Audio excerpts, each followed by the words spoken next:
if you talk to a cotton picker, the goal is always to pick 100 pounds. A day? A day. I could never pick 100 pounds. As hard as I tried, I could not pick 100 pounds.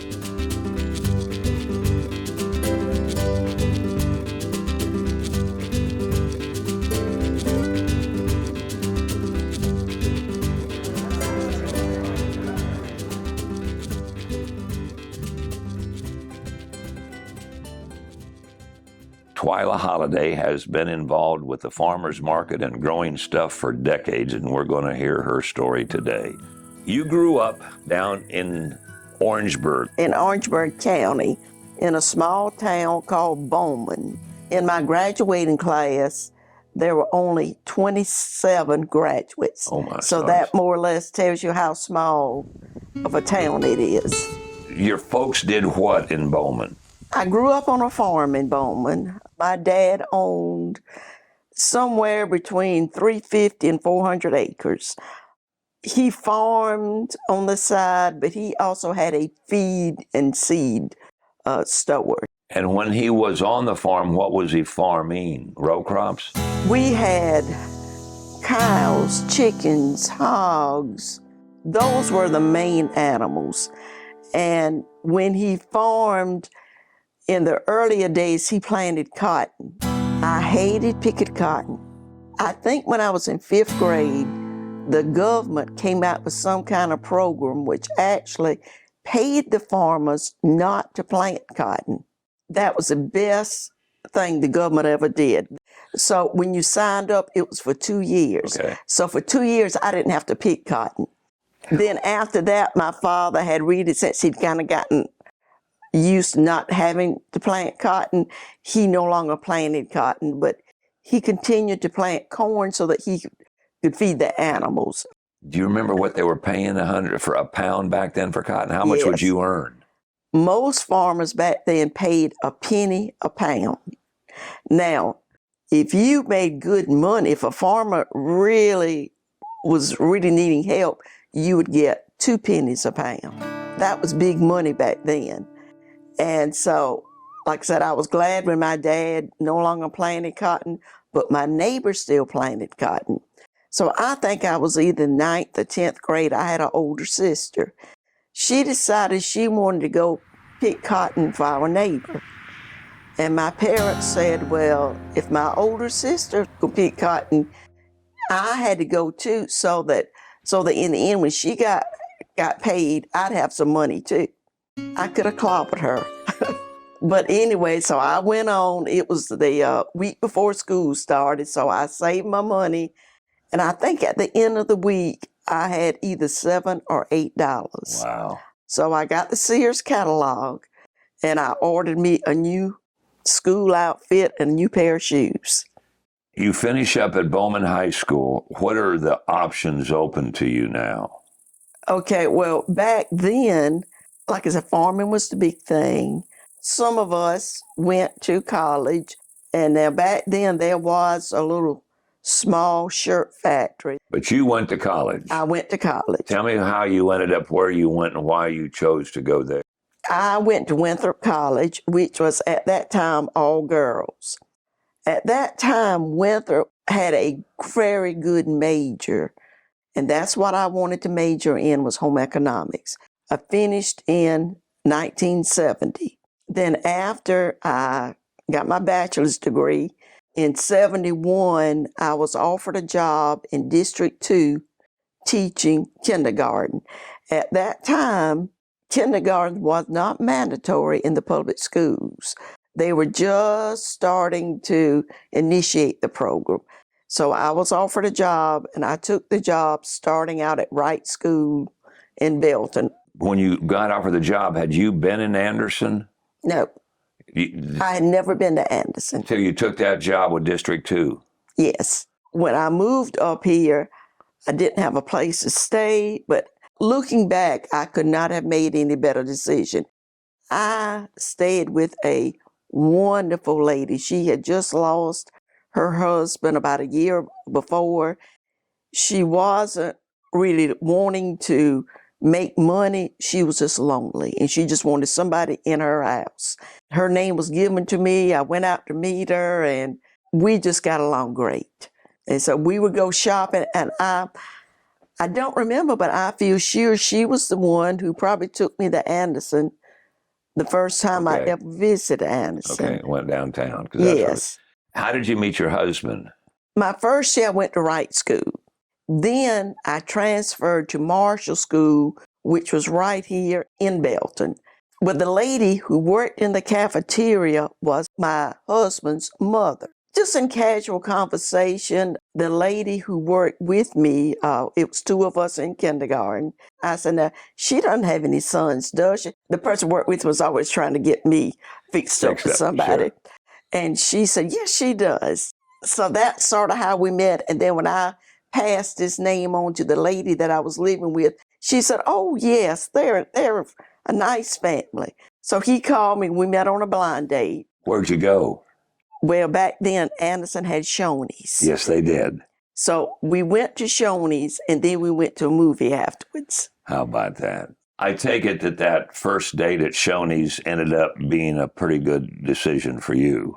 It was. In 1975, my husband and I were married. And then in 76, we decided we wanted to go into business for ourselves.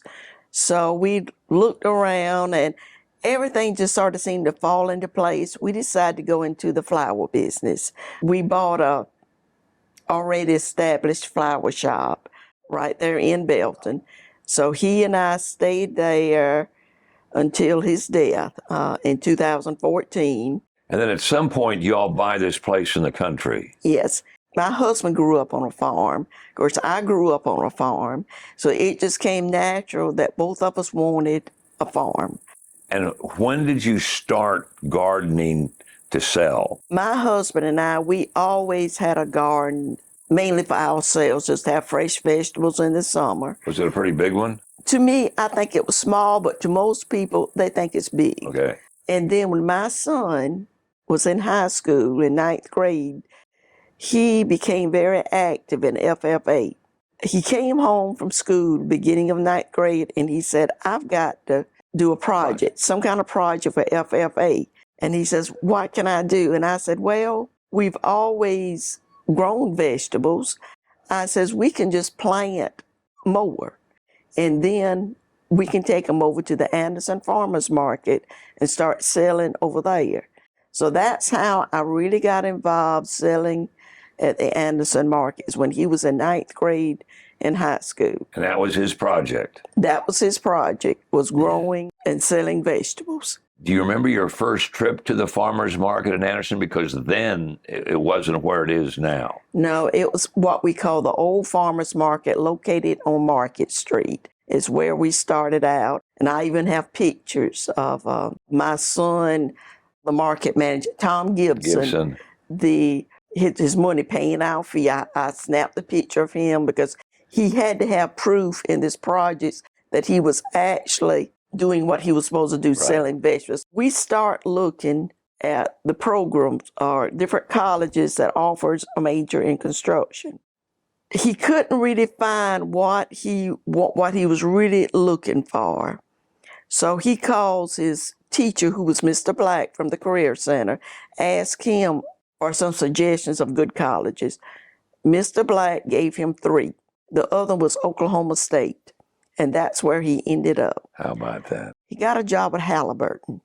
And when Halliburton called, whenever they hit oil, they had 1 hour to get to the job site. Oh, my stars. And sometimes, even after they got there, the machinery would break. They would have to end up sleeping in the trucks overnight. And my son decided that he did not go to 4 years of college for that kind of life. So one day I was at the farmer's market and he called. He said, well, I just quit my job. And I said, now, wait a minute now. Did you think about this? So then he went back to Oklahoma State and got a job with a construction company. Then he decided he wanted to come back to the East Coast. So he was offered a job with a company out of Greer.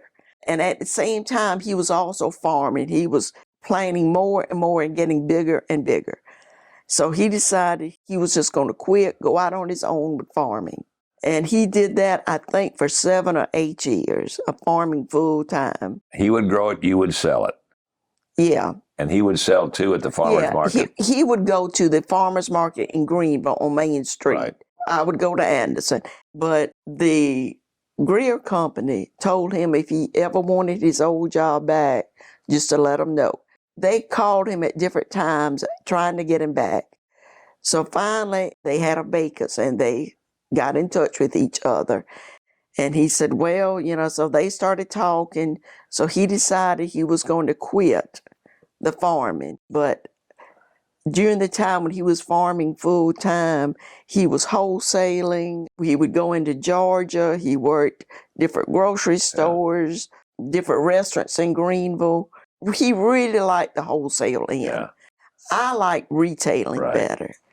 But that's pretty much how the farm got to where it is today. You have been at the Anderson Farmers Market longer than anybody else. What appeals to you about going to the farmers market and selling what you grow? What I like best, or what I really enjoy, is seeing the same customers come back each year. I have just gotten to know some really great people there, great customers, the vendors there. We help each other.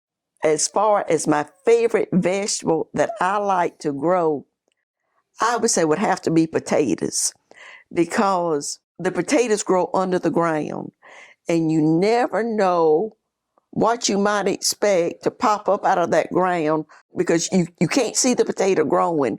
It's always a surprise. You can tell people that come to the farmers market, what's your first giveaway that you're dealing with somebody that ain't been around here long? Okay. If they come by my table, and for example, if they see okra, they might pick it up and say, now, what is this?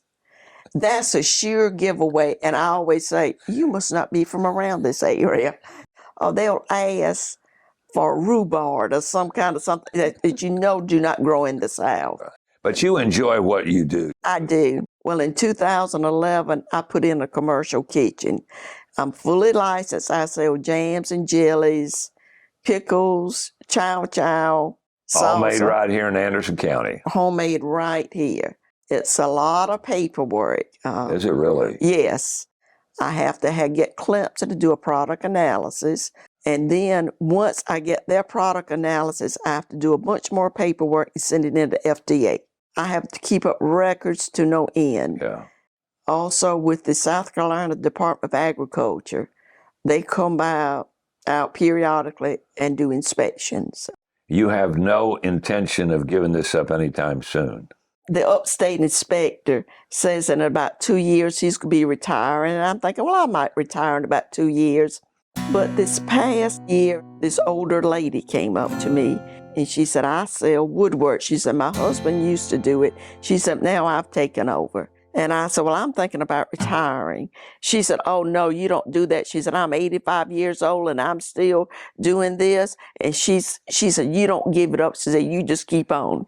So with that word of encouragement, I really don't know when I'm going to quit. But we hope not anytime soon.